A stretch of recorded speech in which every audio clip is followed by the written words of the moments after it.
As conscientious country music fans on guard for interlopers, carpetbaggers, and outright hijackers of the country genre, especially in this moment when it seems everyone wants to co-opt the popularity of country, it is important that we aren't so uptight as to disallow anyone from releasing a country song, or at least one inspired by country sounds. If you go apoplectic that someone put a fiddle on a pop song, you run the risk of just being a prude.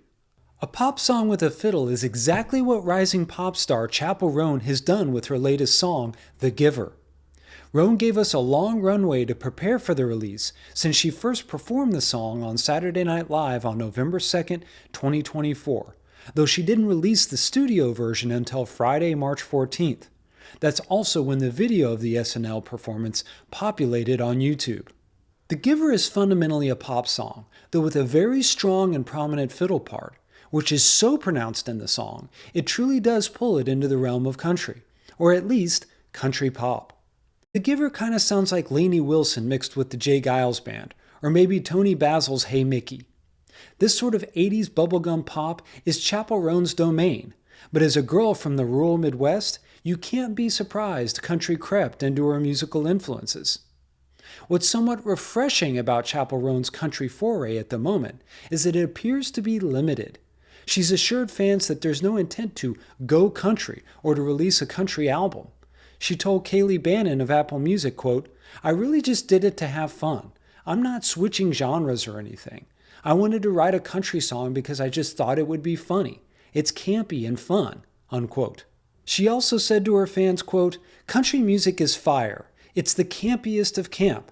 Some of you may be new to the country scene and not quite sure what to make of me having a fiddle and banjo in my song. Understandable, boo. It is something different, and sometimes different can feel bad because it's unfamiliar. But I encourage you to give her another shot," unquote.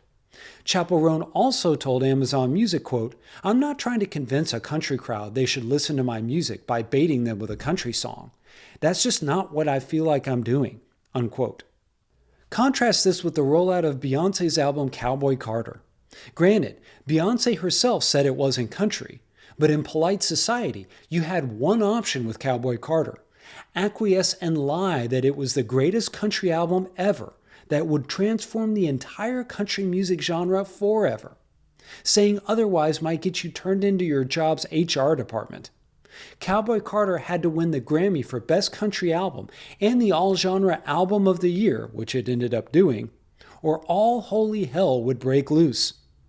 Also, unlike Cowboy Carter, where you couldn't see any significant translation occurring between fans of the album and actual country music, you can actually see some listeners really digging on the sound of The Giver and seeking out more songs with that distinctive, stompy country sound, like Alabama's Song of the South, Diamond Rio's Meet in the Middle, or Shania Twain's Any Man of Mine.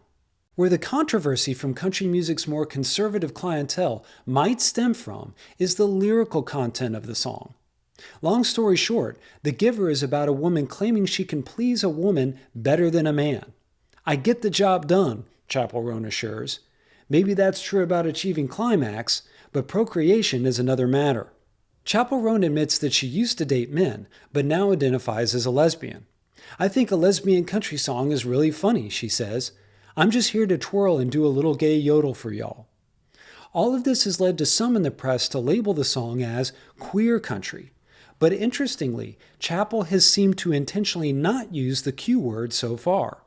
Though the release of The Giver could be used as a forum for formulaic think pieces that love to use country music as a cultural refraction point while taking stereotypical and misinformed stances about the nature of the genre's conservative leanings, this kind of rhetoric has been limited so far, probably in part because the political types are busy with bigger issues at the moment. Chappell Roan has even said that her love for country music was inspired in part by Jason Aldean and Big and Rich, two of country's most conservative acts, along with Shania Twain and the women of country. This has made some in the media and intellectual circles writhe in disgust, but speaks to Chappell's disinterest in reshaping culture through the song, and instead just wanting to have some fun with a campy track. One fair concern for country fans is if The Giver will shade out opportunities for the actual women in the country genre, including LGBT women who already have enough trouble getting attention for themselves. Will The Giver appear in the Billboard country charts? It probably will. Will it be considered for country music awards? Maybe. Is it a great country song? Not really. But it's not meant to be. Ultimately, it feels like too much can be made over The Giver in a way that can make country purists look uptight and out of touch, and gives more agency to the track than it probably deserves. The song is supposed to be frivolous and fun by Chappell Roans' own assessments, so let it be that, and keep your powder dry for the bigger battles out there for the heart and soul of country music that are sure to arise in the future. Similar to the assessment made about Planet Earth and the legendary sci-fi series The Hitchhiker's Guide to the Galaxy, Chappell Roans' The Giver is quote-unquote mostly harmless.